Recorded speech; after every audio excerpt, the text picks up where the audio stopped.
Shalom para todos, que Deus te abençoe, que você possa desfrutar da presença do Senhor nesse momento e se alimentar da palavra dele e da ceia do Senhor.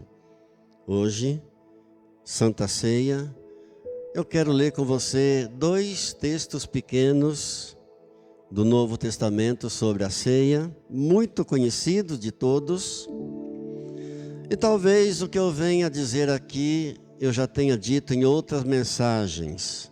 Mas a palavra de Deus é sempre a palavra de Deus. Primeiramente, nós vamos ler em 1 Coríntios, capítulo 11, dos versos 23 ao 29. 1 Coríntios 11, do 23 ao 29. Diz assim a palavra de Deus: Porque eu recebi do Senhor o que também vos entreguei, que o Senhor Jesus, na noite que foi traído, tomou o pão e, tendo dado graças, o partiu e disse: Isto é o meu corpo que é dado por vós, fazei isto em memória de mim. Por semelhante modo também, depois de haver ceado, tomou o cálice e dizendo: Este cálice é a nova aliança no meu sangue, fazei isto todas as vezes que o beberdes em memória de mim. Porque todas as vezes que comerdes este pão e beberdes o cálice, anunciais a morte do Senhor até que ele venha. Por isso, aquele que comer o pão ou beber o cálice do Senhor indignamente, será réu do corpo e do sangue do Senhor. Examine-se, pois, o homem a si mesmo, e assim coma do pão e beba do cálice, pois quem come e bebe, sem discernir o corpo, come e bebe juízo para si. Amém. Agora vamos para um texto de Mateus, Evangelho de Mateus, capítulo 26.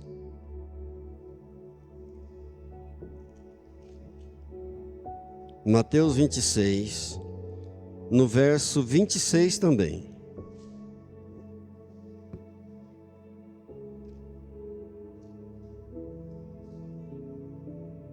Diz assim a palavra do Senhor: Enquanto comiam, tomou Jesus um pão e, abençoando-o, partiu e deu aos discípulos, dizendo: Tomai, comei, isto é o meu corpo.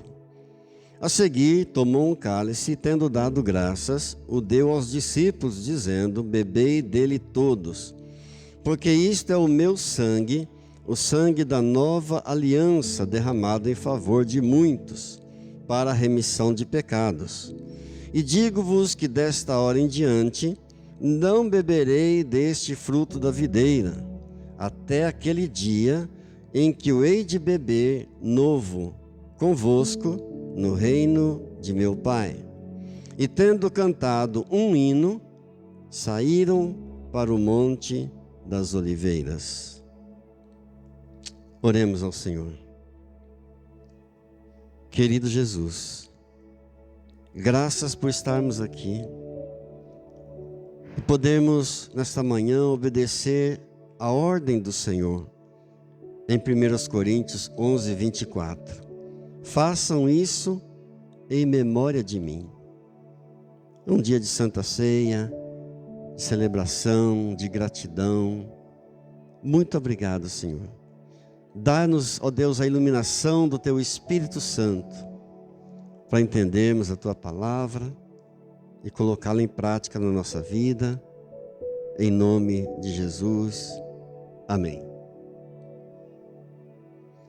Amém. Deixa eu apresentar para você o contexto dos dois textos que nós lemos, todos dois sobre Santa Ceia. Isso vai ajudar você a entender melhor a palavra de Deus. Estamos aqui na quinta-feira de Páscoa, o dia anterior à crucificação e morte do Senhor Jesus Cristo. Todos sabem que o Senhor Jesus morreu por nós na Páscoa. E ele está celebrando com seus discípulos a última Páscoa, seus últimos momentos aqui na terra, como o Messias encarnado. É o último dia dele, na verdade, os últimos momentos dele aqui na terra. E ele diz então aos seus discípulos: eu vou ensinar para vocês o que é que vocês terão que fazer na minha ausência. Como é que vocês vão fazer quando eu voltar para o Pai? Então ele toma o pão, ele dá graças, ele parte o pão e diz para eles: estão vendo esse pão? Esse pão é o símbolo do meu corpo, que amanhã será entregue por vocês.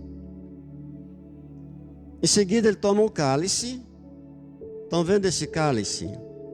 Esse cálice é a nova aliança no meu sangue.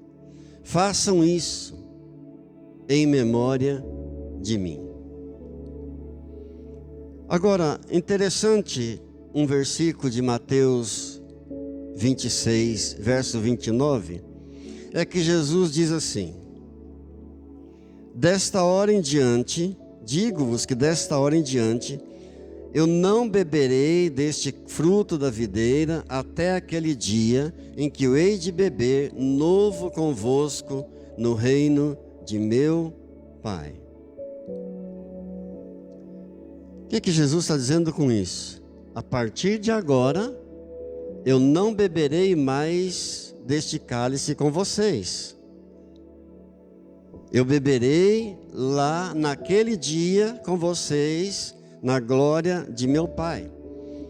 Porque esta era a última ceia que ele comia com seus discípulos. No dia seguinte ele seria crucificado.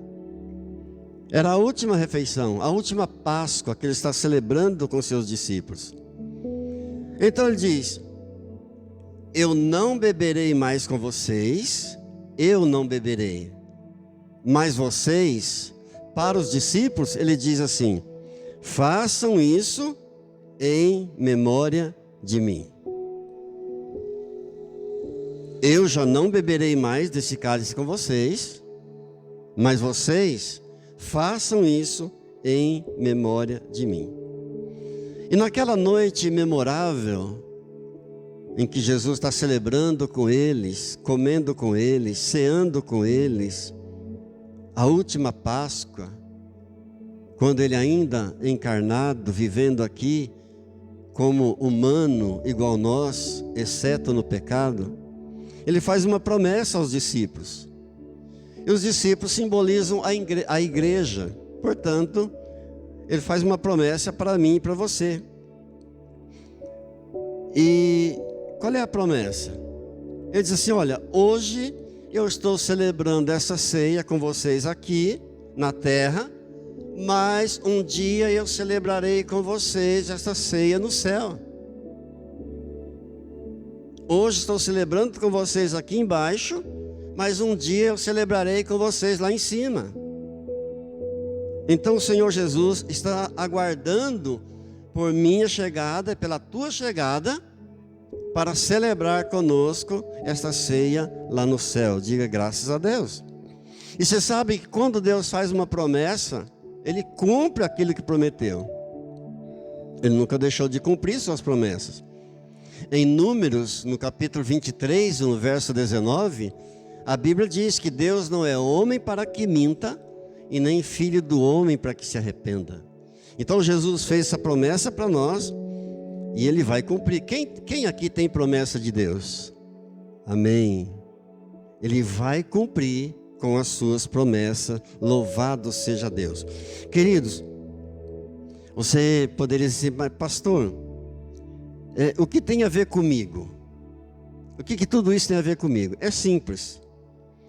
Hoje, o Senhor Jesus tem direito a toda a glória eterna. Tudo que existe na glória eterna, o Senhor Jesus tem direito. Ele desfruta menos de uma coisa: desta ceia que Ele irá celebrar comigo e com você lá no céu um dia lá na glória. Amém. Diga, eu creio, Senhor. Amém. E se Ele fez essa promessa há 2000 anos, Ele vem cumprindo todas as promessas. Se há 2000 anos Ele fez essa promessa simples, Ele cumpriu até hoje todas as promessas. Você acha que Ele vai deixar de cumprir alguma promessa que Ele fez para a tua vida? Amém. Graças a Deus por isso. Se Ele prometeu curar, Ele vai curar. Se Ele prometeu abrir uma porta, Ele vai abrir a porta. Se Ele prometeu restaurar a tua família, Ele vai restaurar a tua família. Se Ele prometeu salvar a tua família, Ele vai salvar a tua família, em nome de Jesus. Amém. Um outro fato interessantíssimo aqui é o verso 30, o último que nós lemos de Mateus 26. No verso 30 diz assim: tendo cantado um hino, saíram para o Monte das Oliveiras. De novo, é quinta-feira, a quinta-feira que nós chamamos de Quinta-feira Santa. É o dia que antecede a sua morte, a sua crucificação. À noite, Ele está celebrando, comendo com seus discípulos, a última Páscoa, a última ceia. Ele está instituindo a Santa Ceia, deixando uma ordem para nós, porque os discípulos simbolizam a igreja, a ordem é para nós: façam isso em memória de mim. Ele sai dali com seus discípulos, mas antes de saírem, ele canta um hino.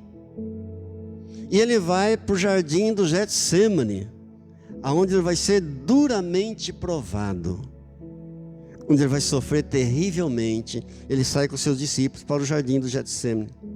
Note, antes de ir para o lugar da prova, para o lugar do sofrimento, o jardim do Getsêmani, Jesus orou e Jesus cantou um hino. O que é que tem a ver isso? Isso tem a ver com adoração. Diga adoração. Quer dizer que quando nós pensamos no sofrimento do Senhor Jesus, geralmente nós lembramos do Calvário. Quando pensamos no sofrimento do Senhor Jesus, geralmente lembramos da cruz. Como diz o hino do Vineyard: eu olho para a cruz, e para a cruz eu vou participar do seu sofrimento. Não tem nada de errado nisso, mas o sofrimento do Senhor Jesus não começou na cruz. Na verdade, na cruz, Ele terminou o seu sofrimento. O sofrimento do Senhor Jesus começou no Getsêmani. Amém? Não começou na cruz, terminou na cruz. Começou aqui no jardim do Getsêmani, aqui embaixo. Foi ali que Judas o traiu. Foi ali que Jesus suou sangue. Foi ali que o Senhor Jesus experimentou a agonia da morte. Foi ali no Getsêmani que o Senhor Jesus foi preso, foi manietado, ou seja, teve suas mãos amarradas. Foi ali que o Senhor Jesus sofreu a decepção dos seus amigos, que não conseguiram vigiar e orar com Ele, nem mesmo por uma hora. E Ele sabia tudo o que estava proposto para Ele. Ele sabia que seu melhor amigo iria traí-lo. Ele sabia que ele seria ali manietado. Ele sabia que ele sofreria ali a decepção dos seus amigos, que não conseguiriam orar, vigiar com ele, nem mesmo uma hora. E via de regra, quando nós vemos alguém numa prova, a gente diz assim: irmão, fique tranquilo, porque depois que você passar por essa prova, você vai cantar o seu hino da vitória.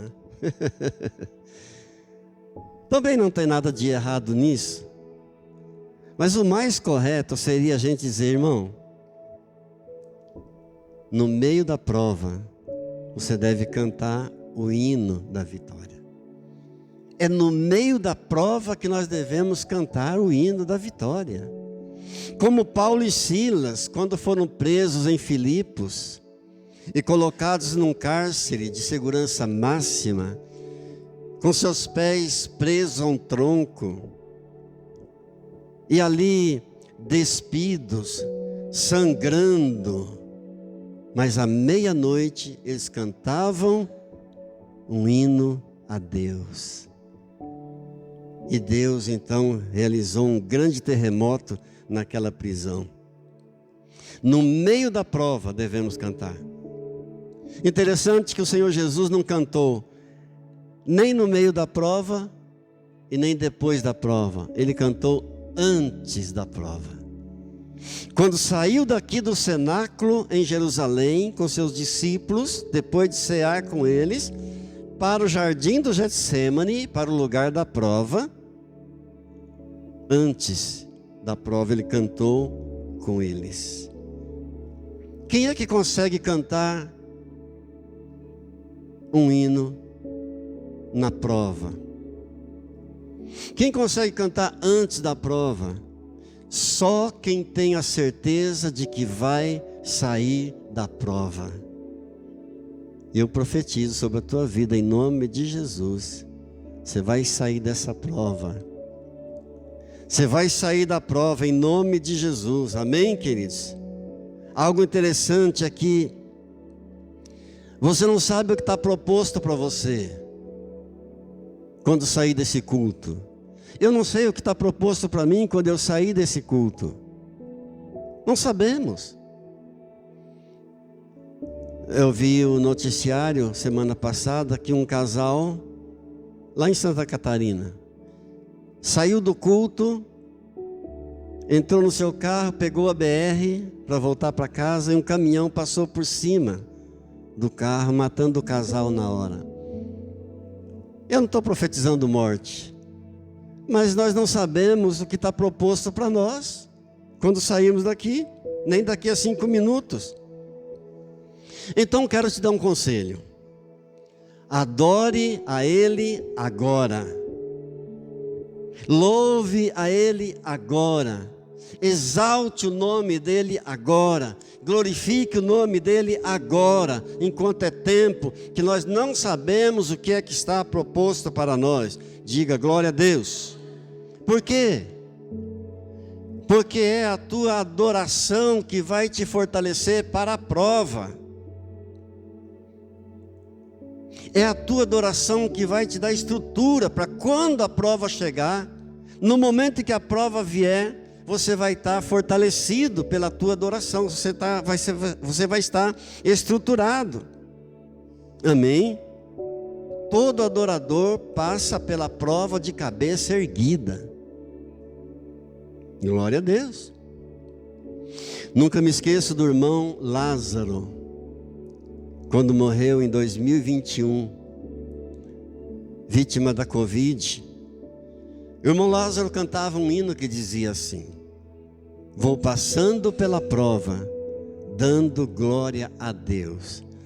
E a filha dele gravou um vídeo dele nos seus últimos momentos no leito do hospital, cantando o hino, louvando e glorificando a Deus no meio da prova. Então glorifique ao Senhor enquanto é tempo, exalte o nome dEle, adore ao Senhor com todo o teu ser, com toda a tua alma, de todo o teu entendimento, com todo o teu coração. Amém? E você será estruturado, fortalecido para quando a prova vier.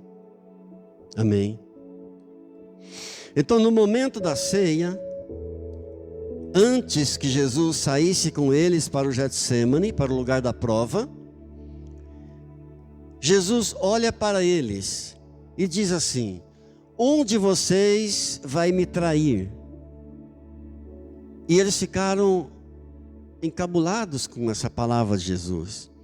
E João, o discípulo amado de Jesus, que tinha o hábito de debruçar a cabeça nos ombros de Jesus, perguntou ao pé de ouvido para Jesus: Senhor, quem é que vai trair o Senhor? Seria eu?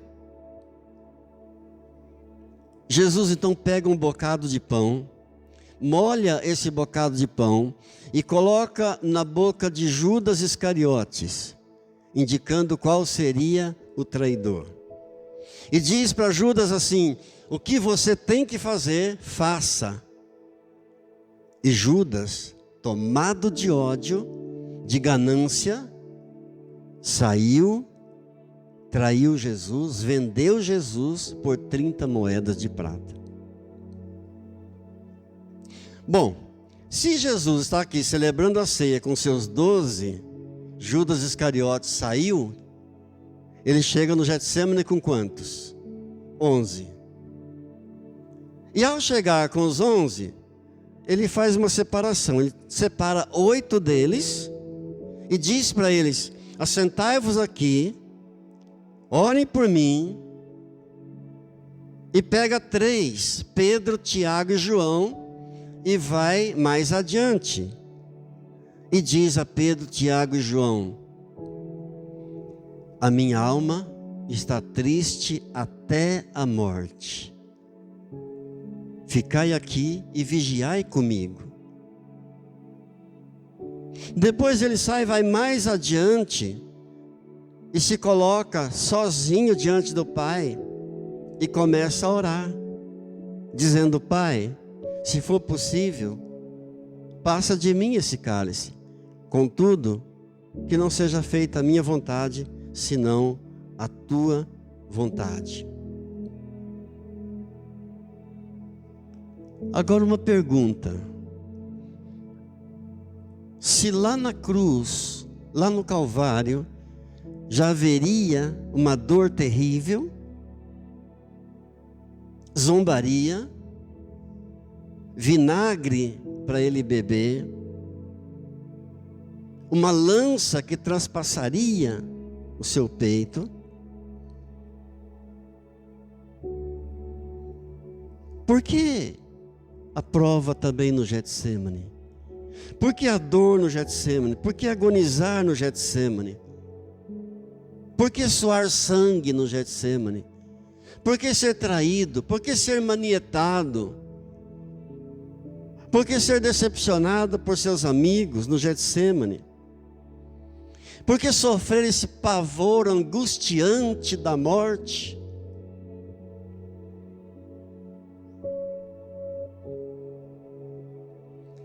Você sabe que o nome Cristo no grego significa ungido. No português, Messias também significa ungido. Tudo isso para provar para o mundo que a unção dele era verdadeira. Tudo isso para provar para o mundo que a unção que estava sobre ele não era uma mentira, não era uma farsa, era uma prova da unção verdadeira sobre ele. Por isso, além de toda a dor e toda a vergonha e toda a humilhação e todo o desprezo no Calvário, também a agonia da morte aqui embaixo no Getsêmani, a dor, o suar sangue, a traição, ser preso, ser manietado, ser decepcionado pelos amigos que não conseguiram orar com ele. Ele avançou, está orando ao Pai e volta onde deixou os 3 e encontra os 3 dormindo. E ele diz a Pedro: Pedro, dormindo? Não consegue vigiar nem mesmo 1 hora comigo?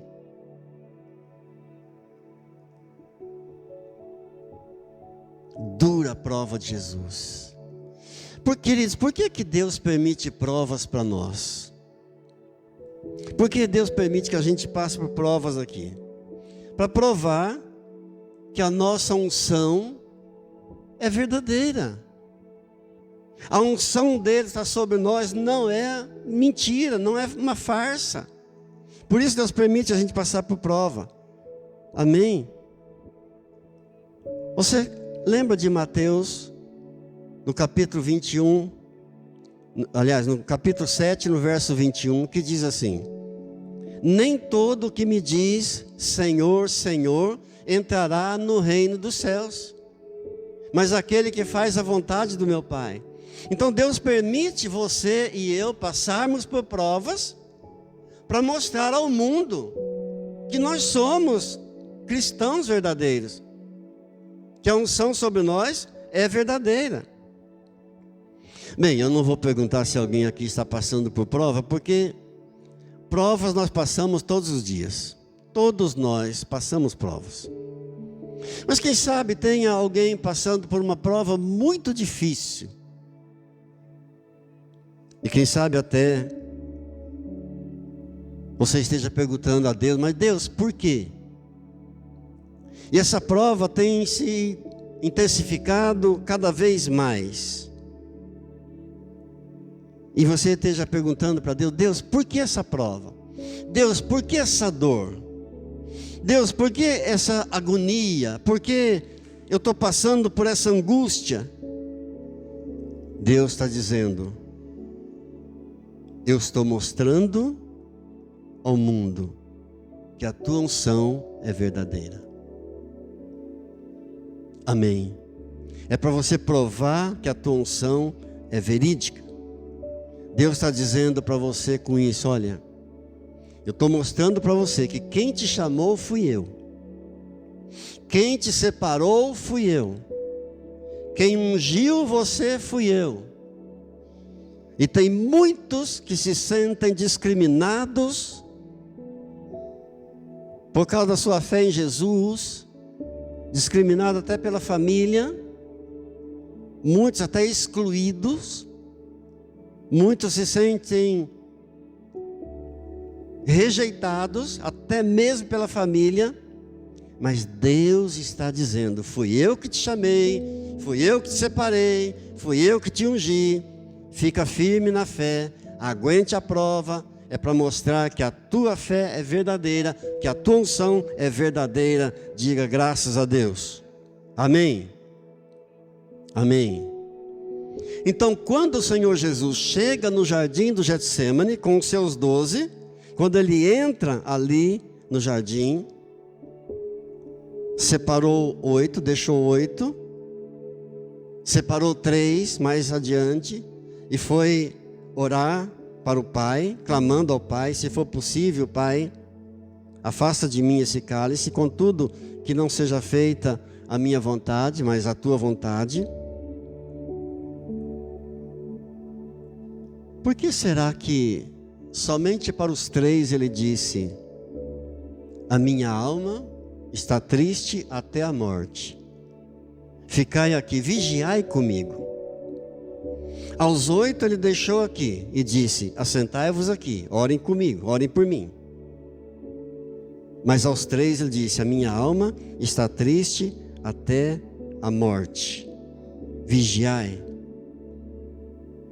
Porque é na prova que você descobre com quem você deve abrir o coração ou não. É na prova que você descobre com quem você pode contar ou não. Porque dos 11, todos os 11 eram amigos de Jesus. Mas somente para 3 ele faz essa declaração. Porque só aqueles 3 tinham estrutura. Só aqueles 3 já eram maduros espiritualmente, capazes de suportar, de ouvir uma declaração tão profunda como essa do Senhor Jesus. Um problema que nós temos é que quando nós entramos numa prova, geralmente a gente começa a abrir o coração para muita gente. A gente começa a expor o nosso problema para muita gente. E não devemos. Há uma lição aqui. Nem todo mundo pode ouvir aquilo que sai da nossa boca. Nem todo mundo está preparado. Nem todo mundo tem estrutura. Nem todo mundo tem um crescimento espiritual a ponto de poder ouvir tudo o que vai sair da tua boca. Amém, queridos? Na prova nós precisamos saber quem é para orar e quem pode ouvir o nosso desabafo. Não é para todo mundo. E geralmente a gente não toma esse cuidado. Na prova a gente sai abrindo o coração para qualquer um. Nós temos um grupo de pastores que se reúne toda semana, chamado Torre de Vigia. Eu amo esse grupo, porque nós nos reunimos com o propósito de abrir o coração uns aos outros, de contar coisas de uns para os outros que as outras pessoas não podem ouvir. Muitos não podem, não têm estrutura ainda. Então ali nessa reunião nossa, toda manhã, toda quinta-feira de manhã, a gente toma um café junto, a gente ora, a gente compartilha os problemas, as lutas do ministério, as dificuldades que enfrentamos e também as bênçãos, os milagres, as maravilhas. Nós precisamos disso. Todos nós precisamos de um confidente, alguém com quem você possa abrir o coração com tranquilidade, com certeza que aquela pessoa vai te ajudar em oração, vai te abençoar. Amém? Eu queria que você observasse que o processo aqui ele acontece em 3 etapas. Primeiro, os 8 que Jesus deixa na entrada do jardim. Assentem-se aqui, fiquem aqui, orem por mim. Os 3 aos quais ele abre o coração, dizendo: minha alma está triste até a morte, vigiai comigo. Isso prova que Jesus é humano também, foi humano também. E se alguém não crê nisso, que Jesus foi também humano e não apenas Deus, é uma heresia muito grande.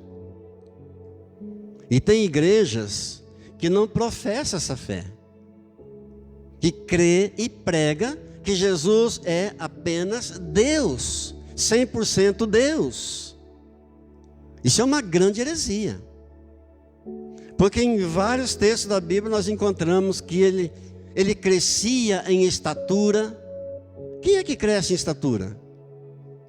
Menino, um homem, uma pessoa. A Bíblia diz que no poço de Jacó, quando ele se encontrou com a mulher samaritana, ele sentiu fome, ele estava cansado.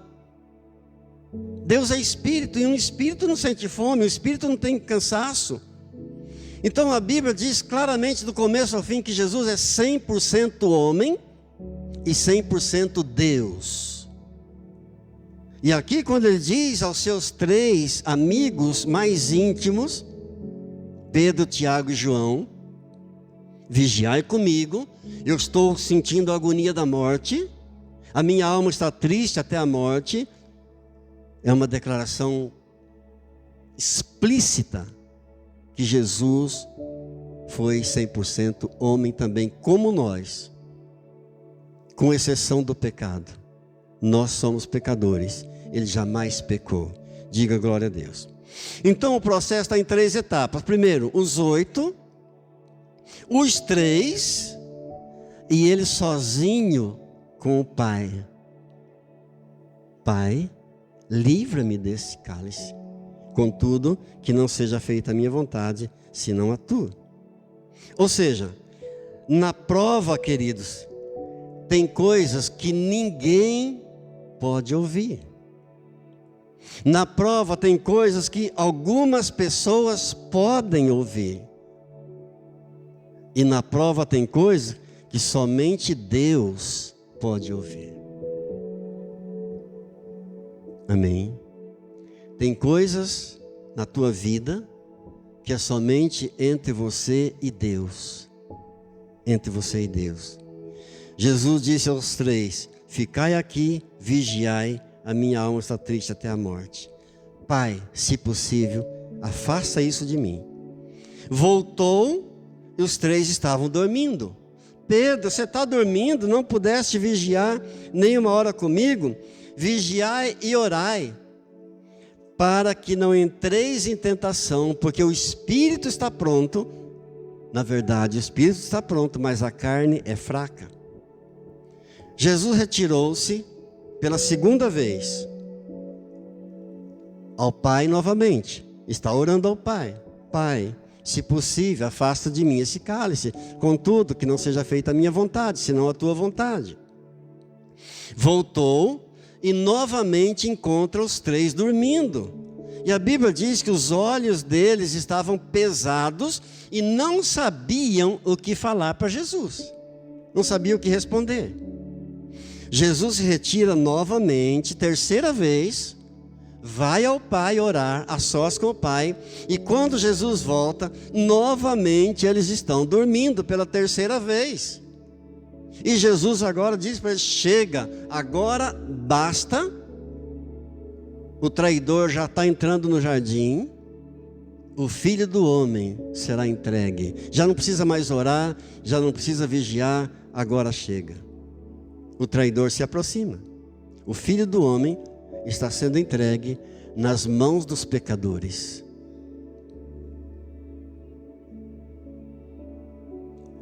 Você não acha estranho esse sonho, esse sono esquisito desses 3 amigos íntimos de Jesus, Pedro, Tiago e João?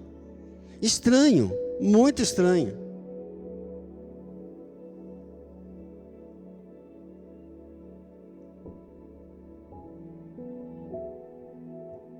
Sabe por quê? O próprio Deus provocou esse sono. Nas 3 vezes que Jesus recorreu a eles. Quem de nós aqui nunca passou por uma prova e as pessoas que você pensava que fossem te ajudar te decepcionaram? Quem de nós nunca passou por um problema e aquela pessoa, ou aquelas pessoas que você achava que fosse estender a mão para você, decepcionaram você, e você até ficou triste com essas pessoas? Aquele sono dos 3 não foi um sono comum, foi um sono espiritual. Foi o próprio Deus que provocou aquilo, Deus que permitiu. Por que será? Você vai entender. Porque Deus não quebra princípios. Princípios que Ele mesmo instituiu, princípios, regras de conduta que Ele mesmo criou, até Ele obedece. E Ele não quebra. Aquilo que Deus fala é aquilo, aquilo que Deus falou é aquilo.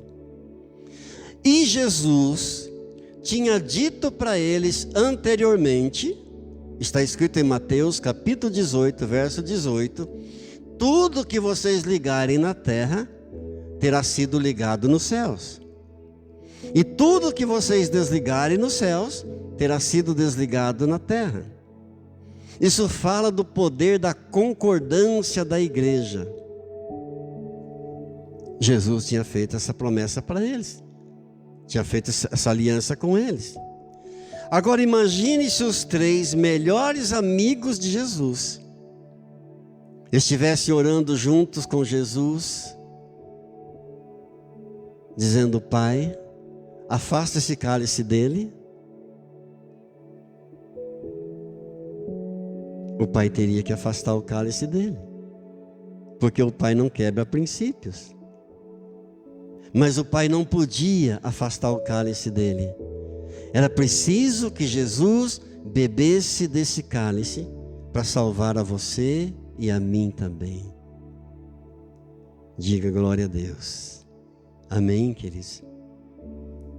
De tal maneira Deus amou o mundo, que enviou, que deu, que entregou, que doou seu único filho, seu filho primogênito, para que todo aquele que nele crê não pereça, mas tenha a vida eterna. Diga graças a Deus. Agora, o lindo disso aqui, é que tem prova que é só nossa. Tem prova que é só você.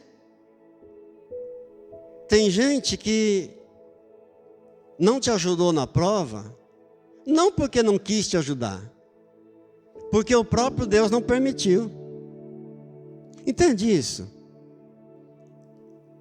Foi Deus quem provocou esse sono estranho por 3 vezes nesses 3 amigos íntimos com os quais Jesus estava contando que vigiassem com ele, que orassem por ele. Foi o Pai que provocou. Porque se eles orassem juntamente com Jesus, Pai, livra ele disso, o Pai teria que livrar. Mas o Pai não poderia livrá-lo disso. Então, queridos, tem prova que acontece na nossa vida que ela é só nossa.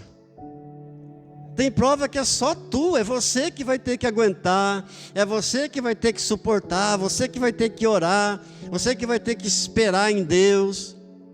Tem prova que é exclusivamente tua. Diga, Senhor, me ajude. Agora, o mais lindo ainda aqui é que diz a Bíblia em Lucas, capítulo 22, verso 43, que enquanto Pedro, Tiago e João estavam dormindo, veio um anjo do céu para confortar Jesus. Glória a Deus. O que isso quer dizer para nós? Que se faltar ajuda para você aqui na terra, Deus enviará ajuda do céu. Amém. Glória a Deus. Muitas vezes a gente ouve assim, pastor, por que eu estou sofrendo essa prova? Por que eu estou nessa luta? Por que ninguém me ajuda? Pastor, ninguém estende a mão para mim. Tem prova que é só tua, meu amado. Você vai ter que aguentar. Pastor, ninguém me socorre. Porque se o teu socorro não vier daqui da terra, ele virá do céu. Amém. Se o teu socorro não vier daqui de baixo, ele virá lá de cima. Deus vai enviar o socorro lá do alto. Você vai passar pela prova. E em nome de Jesus eu profetizo que você vai passar pela prova e você vai sair da prova melhor do que quando você entrou na prova. Quem está comigo nessa palavra? Diga, eu creio, Senhor. Em nome de Jesus. Se você perseverar, você vai entrar na prova, mas você vai sair da prova melhor do que quando você entrou. Porque se faltar o socorro, ajuda aqui de baixo, Deus vai enviar o socorro lá do céu. Enquanto Pedro, Tiago e João estavam dormindo, Deus enviou o anjo para confortar Jesus. Diga graças a Deus. Repita comigo, por favor. Eleva os olhos para os montes. De onde me virá o socorro? O meu socorro vem do Senhor, que fez o céu e a terra. Ele não permitirá que os meus pés vacilem. Não dormirá aquele que me guarda. É certo que não dorme nem dormita. Diga o seu nome, o guarda do Alceu. O Senhor é quem me guarda. O Senhor é minha sombra à minha direita. De dia não me molestará o sol, nem de noite a lua. O Senhor me guardará de todo mal. O Senhor guardará a minha entrada e a minha saída, desde agora e para todo sempre. Amém, amém, aleluia, dá glória a Deus. Pai Santo, nós te damos graças por esse momento tão precioso de podermos comer da carne do Cordeiro e beber do sangue do Cordeiro. É pela tua graça, meu Deus. E Pai, nós te pedimos, enquanto comermos do pão e bebermos do cálice nessa manhã, estejamos recebendo do Senhor a cura física, mental, emocional, espiritual, ó Deus, a restauração, a libertação, em nome de Jesus, porque eu recebi do Senhor, o que também vos entreguei, que o Senhor Jesus, na noite que foi entregue, tomou do pão e, tendo dado graças, abençoou, partiu e deu aos discípulos, dizendo: tomai e comei todos vós, isto é o meu corpo que é dado por vós. E semelhantemente, após cear, tomou também do cálice, dizendo: este cálice é a nova aliança no meu sangue. Fazei isso em memória de mim, porque todas as vezes que comerdes deste pão e todas as vezes que beberdes desse cálice, anunciais a morte do Senhor até que ele venha. Examine-se, pois, o homem a si mesmo, e assim coma do pão, beba do cálice, pois quem come e bebe sem discernir o corpo, come e bebe juízo para si. Amém? Pastor Ângela vai fazer a oração de consagração do vinho. A irmã Maria Helena vai fazer uma oração de gratidão a Deus. O irmão Marco vai passar com a bandeja. E os irmãos que vão celebrar a ceia do Senhor, fiquem de pé para eles saber quem vai celebrar. E você em casa pode tomar o seu pedaço de pão, o seu cálicezinho. E eu vou estar orando e consagrando também em nome de Jesus. Pai, consagramos a Ti o vinho, simbolizando o sangue do Teu Filho que foi derramado ali na cruz do Calvário, em favor a cada um de nós, Senhor. Nós somos gratos a Ti, Senhor, por esse ato, Senhor, de amor, de compaixão, Senhor, para conosco, Senhor. E nós Te damos toda a honra, toda a glória, somente ao Senhor, que é o autor e consumador da nossa fé. Amém. Querido Deus e Pai, nós Te agradecemos por essa palavra maravilhosa. Nós sabemos que Tu tens sempre uma novidade, Senhor, que novidade maravilhosa, Senhor, para podermos compartilhar. E o Senhor sempre vem nos dar, através da Tua palavra, Senhor, o conforto, a força, Senhor. Tu nos exorta, Senhor, para fazermos e entendermos aquilo que nós não entendemos, Senhor. Obrigada, Senhor, pelas Tuas revelações, pela palavra especial de hoje, Senhor. E Te pedimos, Pai, em nome de Jesus, que o Senhor, que nós temos orado por pessoas que precisam, Senhor, porque assim o Senhor diz, nós cremos nisso, mas que a Tua palavra, Senhor, seja essa palavra, Senhor, que envia o anjo, Senhor, àqueles que terão que passar pela prova, que o Senhor esteja ali, Senhor, ao lado deles, venha confortando, Senhor, porque nós sabemos que cada um tem o seu momento de prova e nós sabemos que tudo tem o seu propósito, Senhor, mas que as pessoas recebam, Senhor, que o Senhor envie esse anjo, Senhor, para essas pessoas. Nós Te agradecemos, Pai, porque Tu és bom, Tu és um Deus que nos conforta e Te pedimos, Pai. Tu disseste que não cearia mais com os Teus discípulos, mas Tu deixaste o Teu Santo Espírito, Senhor, para estar conosco e que Tu estarias conosco, Senhor, até o fim dos séculos. Então, vem cear conosco, Espírito Santo, que precisamos da Tua presença, do Teu consolo, do Teu conforto, da Tua cura, Senhor, do Teu amor, do Teu cuidado. Obrigada, Senhor, porque Tu és fiel e cremos, Senhor, que Tu estarás conosco, Senhor, até o final dos séculos. Amém. Amém. Você em casa, levante teu pão, teu cálice. Pai, em nome de Jesus, consagro esse pão, esse vinho. Recebemos com alegria, com gratidão, como bênção do Senhor para as nossas vidas, em nome de Jesus. Em memória de Jesus, comamos do pão.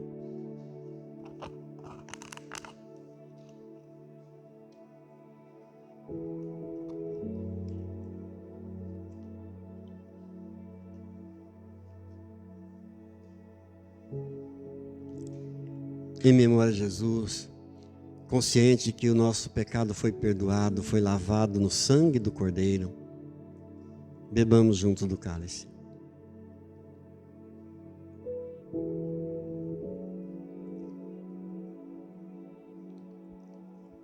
Louve ao Senhor, exalte ao Senhor, glorifique a Deus com todo o teu ser, com toda a tua fé no teu coração. em nome do Senhor Jesus. Amém. Quero só dar uma palavra em relação aos dizimistas e ofertantes. As bênçãos do dízimo, as bênçãos das ofertas, é uma coisa muito fácil da gente esquecer, da gente ignorar. Mas essas bênçãos mudam vidas. Então que você continue fiel no teu dízimo, na tua oferta. O profeta Malaquias diz, a palavra de Deus diz em Malaquias, que Deus abre as janelas dos céus. Isso significa, algumas bênçãos são espirituais, algumas bênçãos materiais, curas, libertações. As bênçãos dos dízimos e das ofertas nós não podemos ignorar. Que Deus te abençoe, que Deus te proteja, que Deus te guarde, que Deus abençoe o mês de junho, Deus abençoe tua casa, tua família, teus contatos, teus relacionamentos, em nome do Senhor Jesus. A graça do Senhor Jesus, o amor do Pai e a comunhão do Espírito Santo seja sobre a tua vida, sobre a tua casa e a tua família, hoje e sempre. Amém. Diga graças a Deus. Vamos aplaudir o Senhor, Ele é digno de glória. Amém.